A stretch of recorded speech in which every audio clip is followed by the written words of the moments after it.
لله نحمده ونستعينه ونستغفره ونعوذ بالله من شرور أنفسنا ومن سيئات أعمالنا من يهد الله فلا مضل له ومن يضلل فلا هادي له وأشهد أن لا إله إلا الله وحده لا شريك له وأشهد أن محمدا عبده ورسوله يا أيها الذين آمنوا اتقوا الله حق تقاته ولا تموتن إلا وأنتم مسلمون يا أيها الناس اتقوا ربكم الذي خلقكم من نفس واحدة وخلق منها زوجها وبث منهما رجالا كثيرا ونساء واتقوا الله الذي تساءلون به والأرحام إن الله كان عليكم رقيبا يا أيها الذين آمنوا اتقوا الله وقولوا قولا سديدا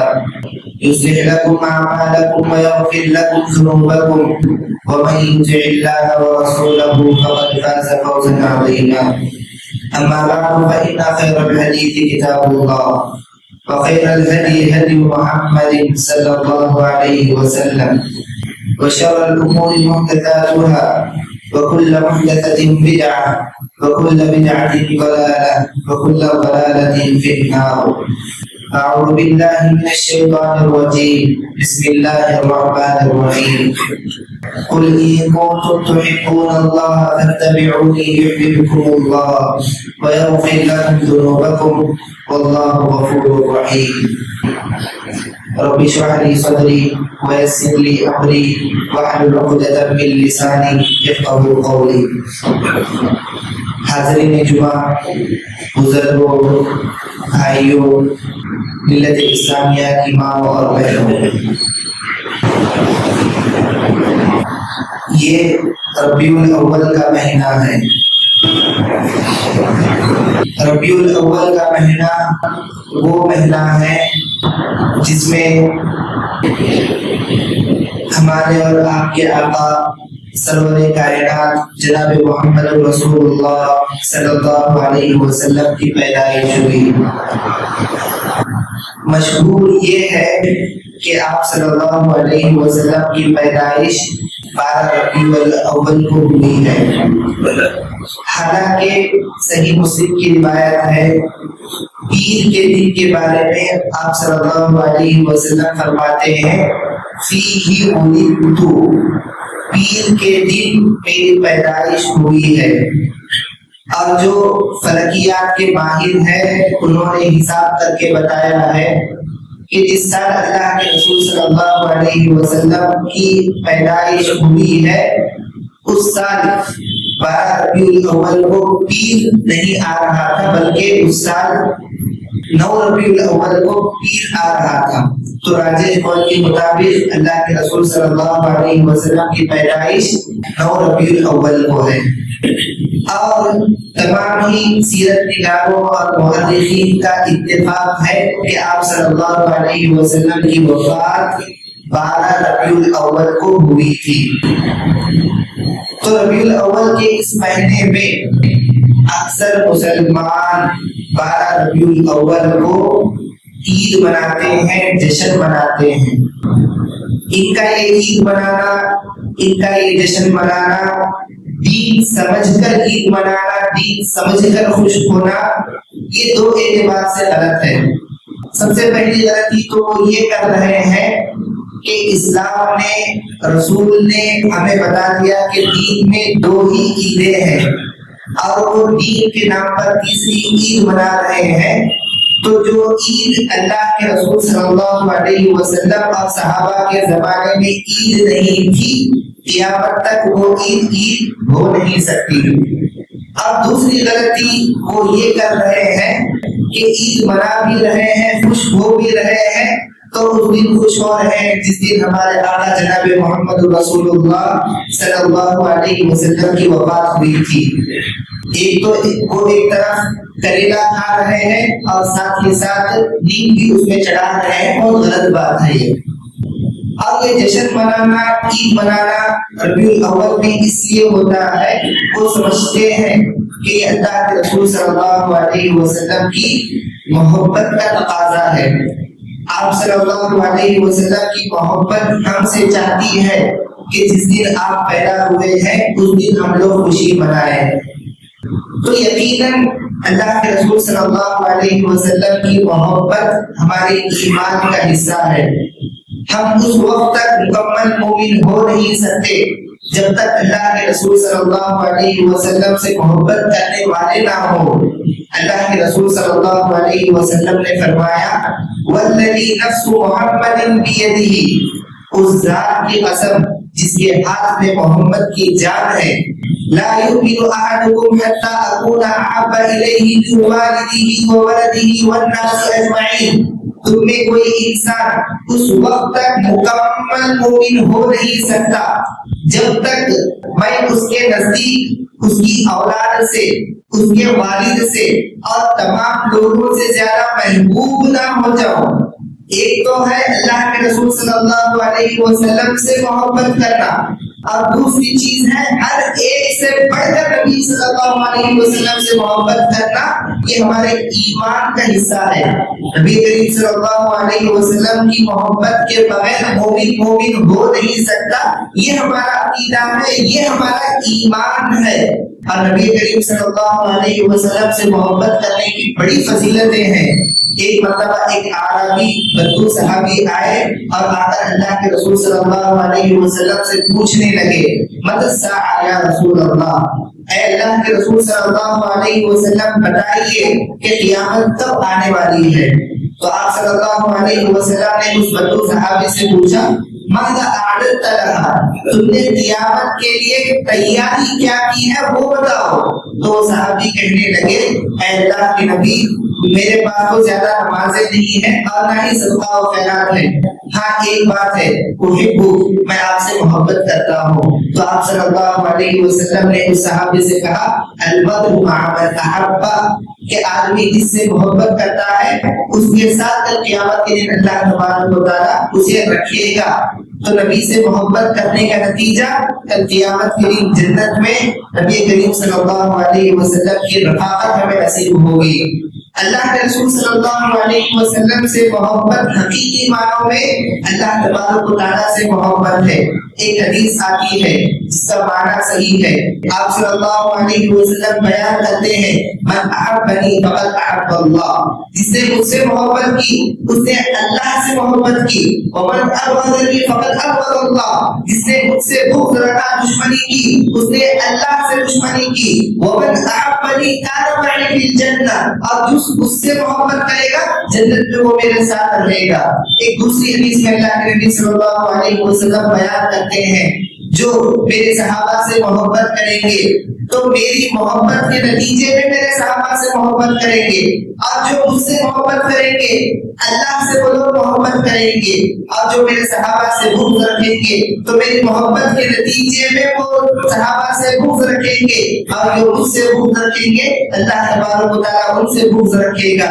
تو صحابہ کی محبت نبی کی محبت ہے، نبی کی محبت اللہ تبارک و تعالیٰ کی محبت ہے، تو نبی کریم صلی اللہ علیہ وسلم کی محبت ہمارے ایمان کا حصہ ہے۔ نبی کی محبت کے بغیر ہم مومن ہو نہیں سکتے، یہ ہمارا بھی ایمان ہے، یہ ہمارا بھی عقیدہ ہے۔ ایک اہل حدیث پلیٹ فارم سے، ایک سیلیبریٹی پلیٹ فارم سے میں اعلان کر رہا ہوں کہ ایک اہل حدیث اس وقت تک ہو نہیں سکتا جب تک وہ نبی سے محبت نہ کرے، ایک سلفی اس وقت تک ہو نہیں سکتا جب تک وہ نبی کریم صلی اللہ علیہ وسلم سے محبت نہ کرے۔ ہاں اب یہ سوال پیدا ہو رہا ہے کہ محبت سچی ہے یا جھوٹی ہے، اس کا معیار کیا ہے؟ محبت صحیح ہے یا غلط ہے، اس کا ترازو کیا ہے؟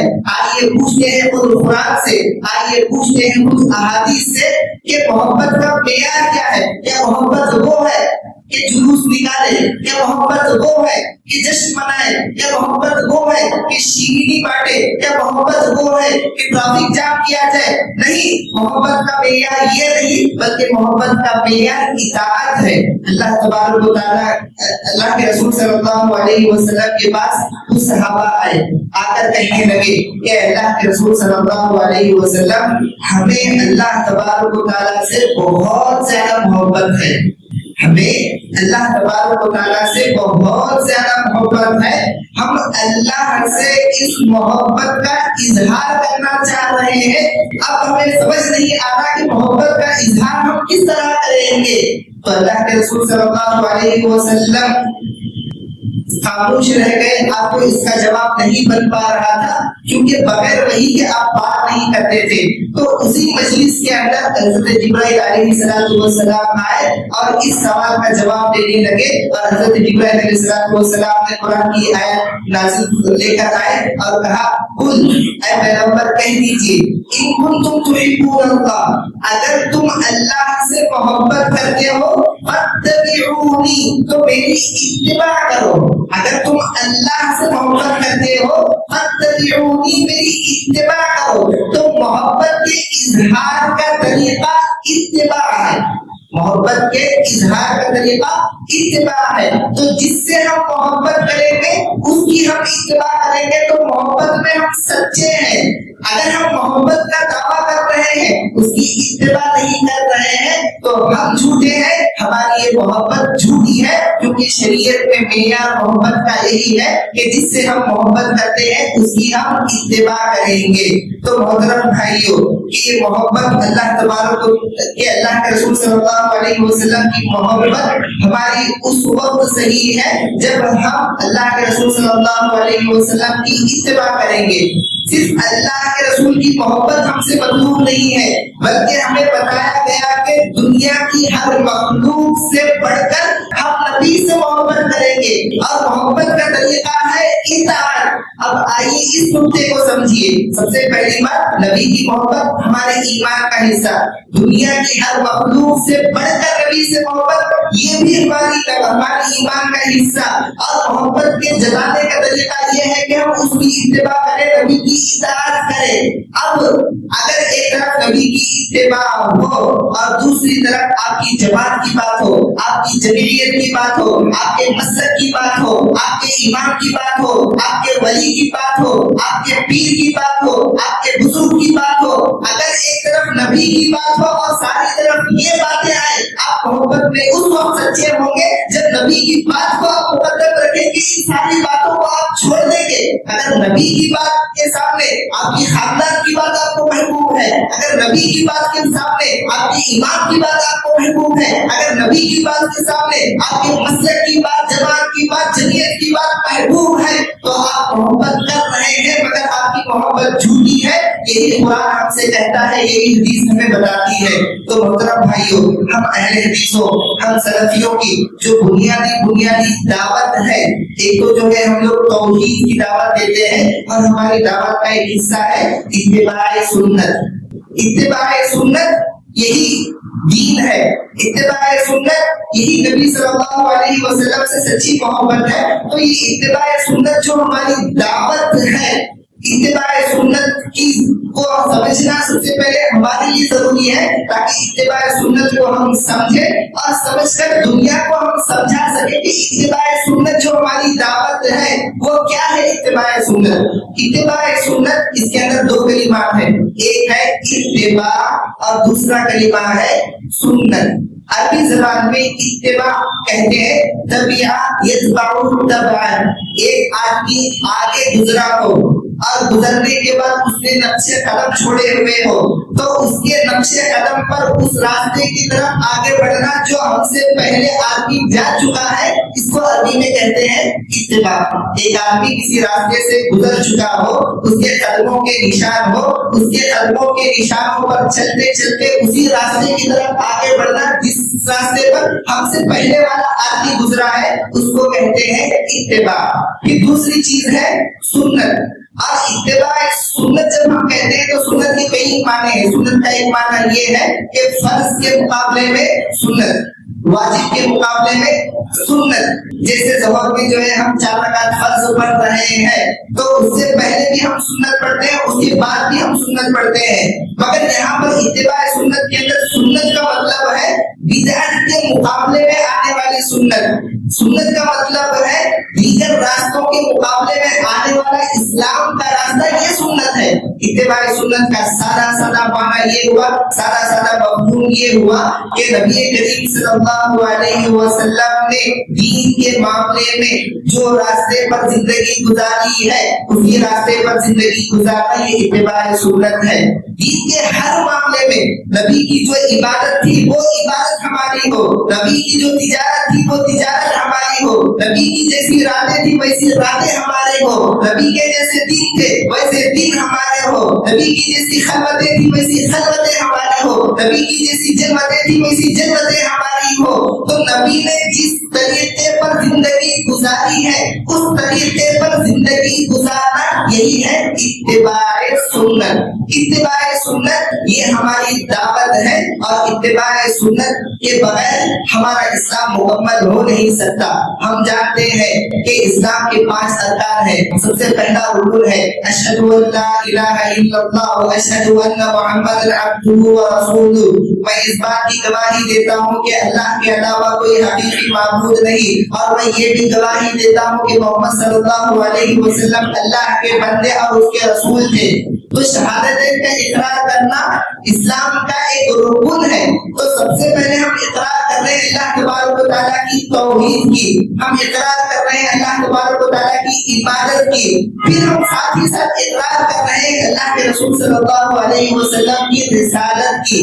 تو ایک طرف توحید ہے اسلام مکمل ہونے کے لیے, تو وہیں پر رسالت بھی نبی کریم صلی اللہ علیہ وسلم کی ضرورت ہے. اور یہ کیا ہے رسول ماننا, اللہ کے رسول صلی اللہ علیہ وسلم کی سنت کی اتباع کرنا ہی اللہ کے رسول صلی اللہ علیہ وسلم کو رسول ماننا ہے. جب ہم کہتے ہیں اشہد ان محمد رسول اللہ, اللہ کے رسول صلی اللہ علیہ محمد صلی اللہ علیہ وسلم اللہ کے سچے رسول ہے, تو رسول ماننے کے اندر کیا باتیں آتی ہے؟ اہل علم نے لکھا ہے کہ 4 باتیں آتی ہے اللہ کے رسول کو رسول ماننے کے اندر. وہ 4 باتیں کیا ہے؟ سب سے پہلی بات ہے تصدیقہ فیما اخبر. اللہ کے رسول صلی اللہ علیہ وسلم نے جو خبریں ہمیں سنائی ہے ان خبروں کی تصدیق کرنا, ان خبروں کو سچا ماننا. سب سے پہلی بات تصدیقہ فیما اخبر. اللہ کے رسول صلی اللہ علیہ وسلم نے جو خبر ہمیں سنائی ہے اس خبر کو سچا ماننا, یہ رسول کو رسول ماننے کے بارے میں آتا ہے. اب اللہ کے رسول صلی اللہ علیہ وسلم کی خبریں چاہے ہمارے عقل سے ٹکرائے پھر بھی اللہ کے رسول نے بتائی ہے وہ خبر, ہم کہیں گے کہ وہ خبر سچی خبر ہے. ایک مرتبہ اللہ کے رسول صلی اللہ علیہ وسلم صحابہ کے ساتھ بیٹھے ہوئے تھے تو آپ نے بنی اسرائیل کے ایک آدمی کا واقعہ سنایا اور کہا کہ ایک مرتبہ ایک آدمی ایک گائے پر سوار ہو کر جا رہا تھا. اس گائے نے اپنا چہرہ سوار ہونے والے آدمی کی طرف پھرایا اور پھرا کر کہا اننا لم نخلق لہذا, ہمیں اس لیے پیدا نہیں کیا گیا کہ ہماری پیٹھ پر تم انسان سواری کرو, بلکہ ہمیں اس لیے پیدا کیا گیا کہ ہماری مدد سے تم ہل جوتو, ہمیں اس لیے پیدا کیا گیا کہ ہمارے دودھ کو تم غذا کے طور پر استعمال کرو, ہمیں اس لیے پیدا کیا گیا کہ ہمارے گوشت سے تمہارے کھانے کا انتظام ہو سکے. تو ہمیں سواری کے لیے پیدا نہیں کیا گیا. اللہ کے نبی صلی اللہ علیہ وسلم نے یہ واقعہ بیان کیا تو مجلس میں جو بیٹھے ہوئے تھے ان میں سے ایک صاحب اٹھ کر کہنے لگے سبحان اللہ ابقرۃ تکلم, سبحان اللہ کہ کیا گائے بھی بات کر سکتی ہے, کہ کیا گائے بھی بات کر سکتی ہے. تو اللہ کے رسول صلی اللہ علیہ وسلم غصے میں آ گئے اور آ کر کہنے لگے انا اؤمن به و ابو بکر و عمر, تم مانو یا نہ مانو میں مانتا ہوں کہ گائے بات کرتی ہے, میرا اس پر ایمان ہے, اور ابو بکر کا بھی ایمان ہے, عمر کا بھی ایمان ہے. راوی حدیث کہتے ہیں کہ اس وقت محفل میں نہ ابو بکر تھے نہ عمر تھے رضی اللہ عنہما, پھر بھی اللہ کے نبی صلی اللہ علیہ وسلم یہ بتانا چاہ رہے ہیں اس وقت تک ہمارا ایمان ہو نہیں سکتا جب تک ہم ابو بکر اور عمر اللہ کے رسول رسول صلی اللہ علیہ وسلم کے ایمان کی طرح ایمان نہ رکھے ان باتوں پر جو خود نبی صلی اللہ علیہ وسلم نے ہمیں بتائی ہے. تو اللہ کے رسول کو رسول، اللہ محمد صلی اللہ علیہ وسلم کو رسول جب ہم مانتے ہیں تو اس میں پہلی بات یہی ہے کہ نبی نے جو بھی خبر دی ہے اس کی ہم تصدیق کر لیں. گرچہ کہ ہماری عقل کہے کہ وہ خبر سچی ہو نہیں سکتی، عقل کہہ رہی ہے، پھر بھی ہم کہیں گے کہ اس لیے وہ خبر سچی ہے کہ میرے نبی نے بتائی ہے، ایسی ہی خبر ہے تو ہم اسے مان لیں گے. پھر اس کے بعد دوسری چیز آتی ہے محمد صلی اللہ علیہ وسلم کو رسول ماننے کے اندر، وہ ہے اطاعتہ فیما امر. نبی کریم صلی اللہ علیہ وسلم نے جو حکم دیا ہے اس کی اطاعت کرنا. نبی کریم صلی اللہ علیہ وسلم نے جو حکم دیا ہے اس کی اطاعت کرنا. اس کی بے شمار مثالیں ہمیں کتاب و سنت کے اندر ملتی ہے. ایک دو مثالیں میں دو. ایک مرتبہ اللہ کے رسول صلی اللہ علیہ وسلم جمعہ کا خطبہ دے رہے تھے تو کئی صحابہ ٹھہرے ہوئے نظر آ رہے تھے. تو آپ صلی اللہ علیہ وسلم نے ان کھڑے ہوئے صحابہ سے کہا اجلسو، بیٹھ جاؤ، اجلسو، بیٹھ جاؤ. تو نبی صلی اللہ علیہ وسلم کی زبان سے جو یہ حکم نکلا تھا، جو آواز نکلی تھی، وہ اتنی دور چلی گئی کہ ابن مسعود رضی اللہ عنہ مسجد میں داخل ہو رہے تھے. آپ کا ایک قدم مسجد کے اندر تھا، دوسرا قدم مسجد کے باہر تھا.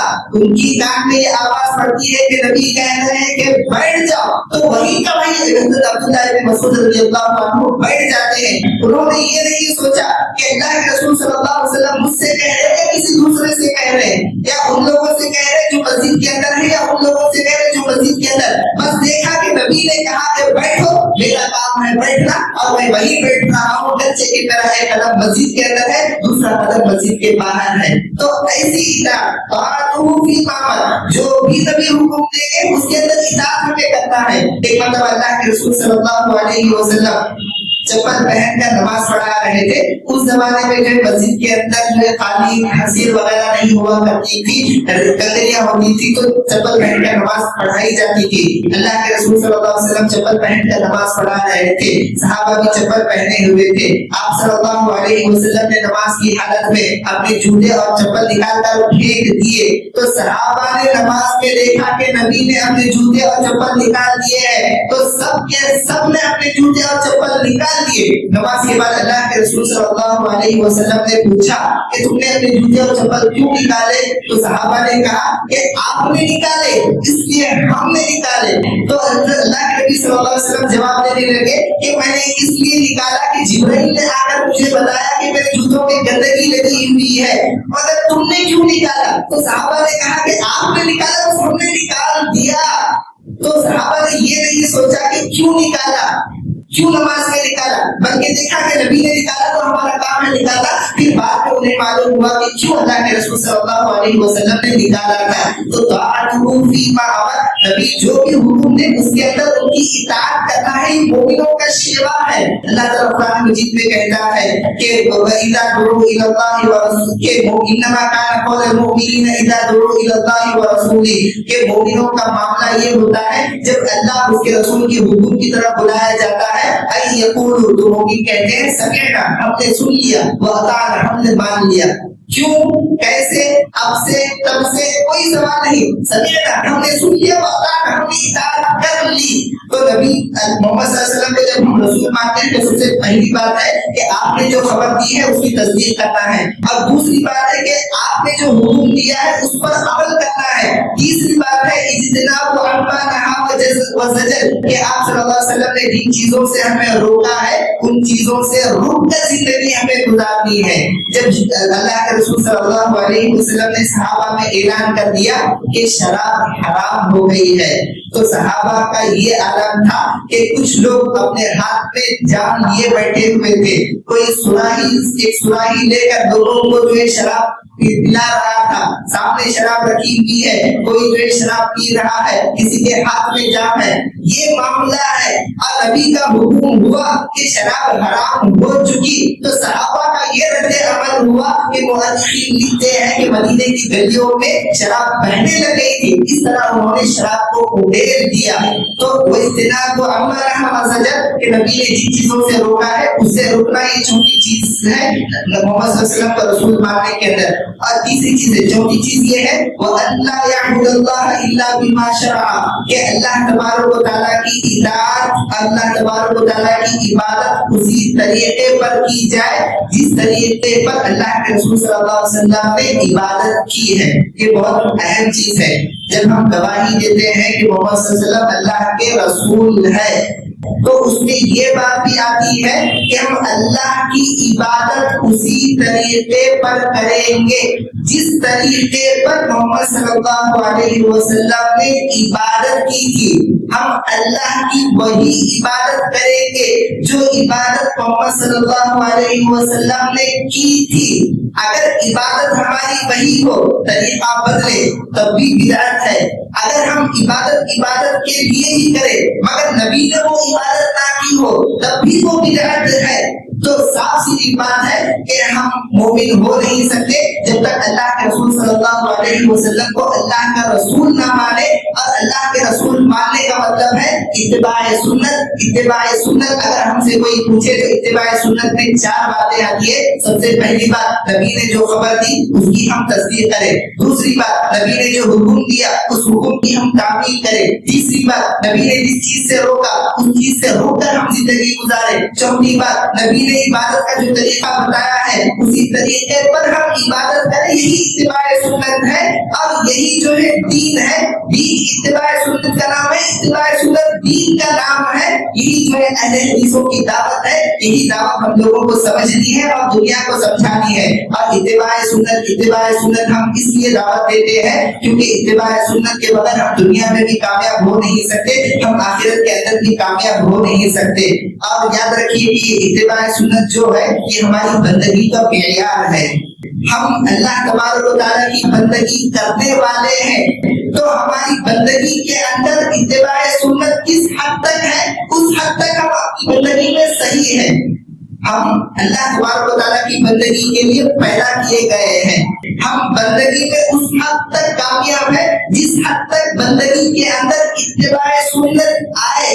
اللہ تبارک و تعالیٰ قرآن مجید میں کیا کہتا ہے؟ قل، اے پیغمبر آپ کہہ دیجئے ان کنتم تحبون اللہ، اگر تم اللہ تبارک و تعالیٰ سے محبت کرتے ہو فاتبعونی، میری اتباع کرو۔ تو اللہ تبارک و تعالیٰ سے محبت آپ کو ثابت کرنی ہے، اللہ تبارک و تعالیٰ کی عبادت آپ لوگوں کو کرنی ہے۔ تو آپ کی محبت اور آپ کی عبادت کا معیار کیا ہے؟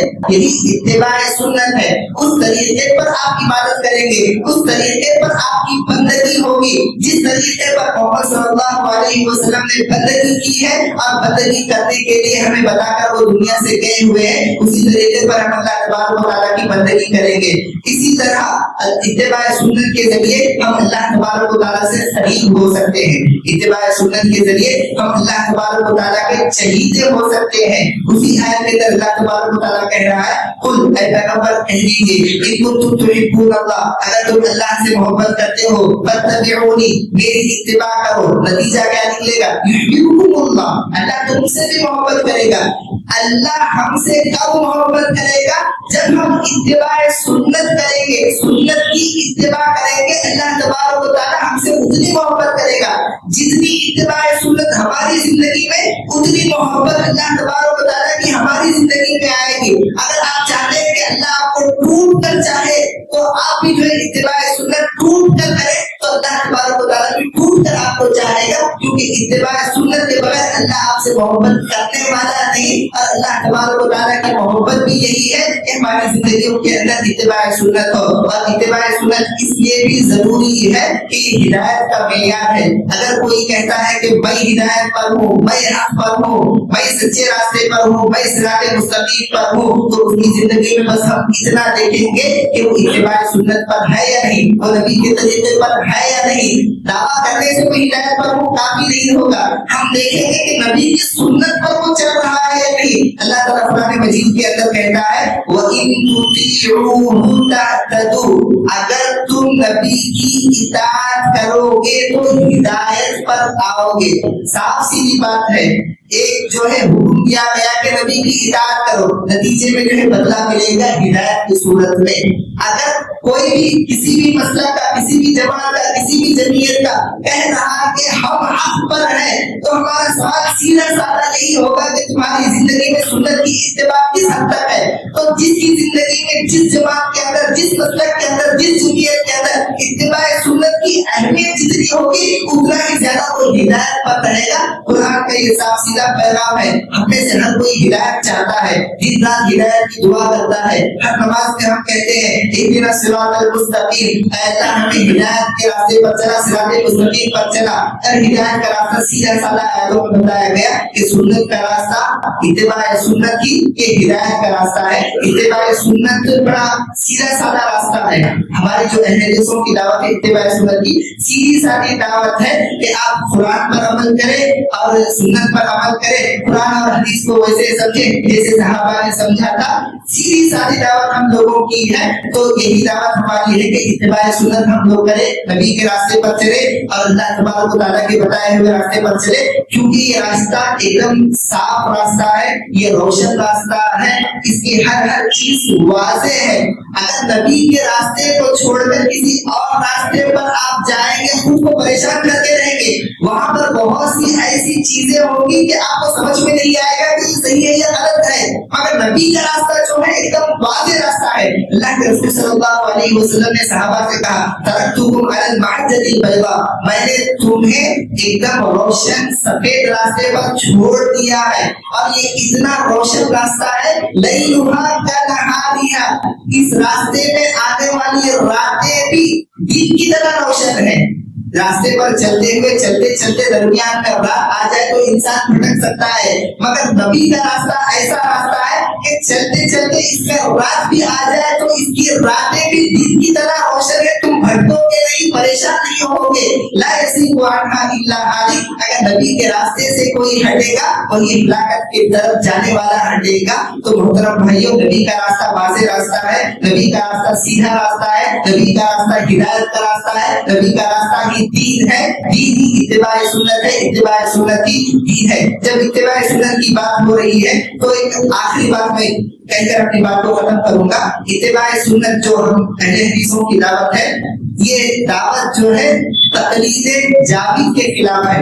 اتباع سنت جو ہماری دعوت ہے وہ تقلید جاوید کے خلاف دعوت ہے، شخصیت پرستی کے خلاف دعوت ہے۔ ہماری دعوت ہرگز یہ نہیں کہ ہم علماء کو نہیں مانتے، ہماری دعوت ہرگز یہ نہیں کہ ہم ائمہ کو نہیں مانتے، ہم مانتے ہیں ائمہ کو، ہم قدر کرتے ہیں ان لوگوں کی، ہم احترام کرتے ہیں ان کی، ہم ان کے علم سے فائدہ اٹھاتے ہیں۔ اتباع سنت کا معنی یہ ہے کہ صرف ایک راستہ ایسا ہے جسے آنکھ بند کر کے آپ قبول کر سکتے ہیں، اور رسول کا راستہ ہے۔ ان کے علاوہ جتنے بھی راستے ہوں گے ان راستوں میں ہم دیکھیں گے کہ کیا صحیح ہے کیا غلط ہے، ان راستوں کو ہم لا کر رسول کے راستے پر رکھ کر تولیں گے، ناپیں گے اور پرکھیں گے۔ اگر ان کا راستہ نبی کے راستے سے میچ ہوگا اس راستے کو ہم لیں گے۔ یہ اتباع سنت کی دعوت کا مطلب یہ ہے کہ نبی کا راستہ ایسا ہے کہ آپ بند کر کے آپ قبول کر سکتے ہیں، اور نبی کے راستے کے علاوہ جتنے راستے لوگ ہمیں بتا رہے ہیں ان راستوں کو پہلے لانا پڑے گا نبی کے راستے کے کسوٹی پر، ان کے ترازو پر، وہاں پر ہم تولیں گے، وہاں پر ہم جانچیں گے۔ اگر اس پر وہ کھری اتر رہی ہے بات، اس بات کو قبول کرنا، یہ ہماری دعوت ہے۔ ہرگز اس کا مطلب یہ نہیں کہ ہم کہتے ہیں کہ کسی نبی کی بات، کسی امام کی بات نہیں ماننا ہے، نہیں، آپ مانیں، علماء سے پوچھیں، ائمہ کی باتوں کو سنیں۔ قرآن خود کہتا ہے فاسألوا اہل الذکر، جاننے والوں سے سوال کرو کہ کنتم لا تعلمون، اگر تمہیں نہیں معلوم ہے۔ ساتھ ہی ساتھ قرآن آگے بھی کہتا ہے بالبینات، دلیل کی بنیاد پر، دلیل کی بنیاد پر پوچھنا ہے، معلوم کرنا ہے، مگر ان کی بات اس وقت قبول کرنا ہے جب دلیل کی بنیاد پر ان کی بات ہو۔ بغیر دلیل کی بات آئے تو ہم نہیں مانیں گے، کیونکہ صرف ایک ایک ہی ایسی ہستی ہے جس کی بات آنکھ بند کر قبول کی جا سکتی ہے، وہ ہمارے آقا جناب محمد رسول اللہ صلی اللہ علیہ وسلم ہے۔ تو البتہ آج کے خطبے کا خلاصہ یہی ہے کہ ہمارا ایمان اس وقت تک مکمل نہیں ہو سکتا جب تک ہم نبی کریم صلی اللہ علیہ وسلم سے محبت نہیں کریں گے۔ اور نبی سے محبت کا مطلب ہے نبی کے سنت کی اتباع کرنا، نبی سے محبت کا مطلب ہے نبی کریم صلی اللہ علیہ وسلم کی اطاعت کرنا، فرما برداری کرنا۔ اگر محبت کے نام پر آپ دنیا کے ہزار کام کر دو، اگر آپ کی زندگی میں نبی کی اتباع نہیں ہے، سنت نہیں ہے، تو آپ جھوٹے ہیں، آپ کی محبت جھوٹی ہے۔ اللہ تبارک و تعالیٰ سے دعا ہے کہ پروردگارہ ہمیں جو ہے حقیقی معنوں میں اتباع سنت کو سمجھ کر اس پر ہمیں جو ہے چلنے کی توفیق نصیب فرما۔ پروردگارہ ہمیں قرآن سنت اور فہم سلف صالح کا پابند بنا۔ پروردگارہ ہمیں صراط مستقیم پر چلا، ہمیں جو پریشان ہے ان کی پریشانیوں کو دور فرما، جو بیمار ہے ان کی شفا کاملہ عاجلہ عطا فرما، جو انتقال کر گئے ہیں ان کی کروٹ کروٹ مغفرت فرما، جو لوگ پریشان حال ہیں ان کی پریشانیوں کو دور فرما، جو رزق کی تلاش میں ہے ان پر بھی رزق کے دروازے کھول دے۔ آمین۔ باقی الحمد للہ رب العالمین۔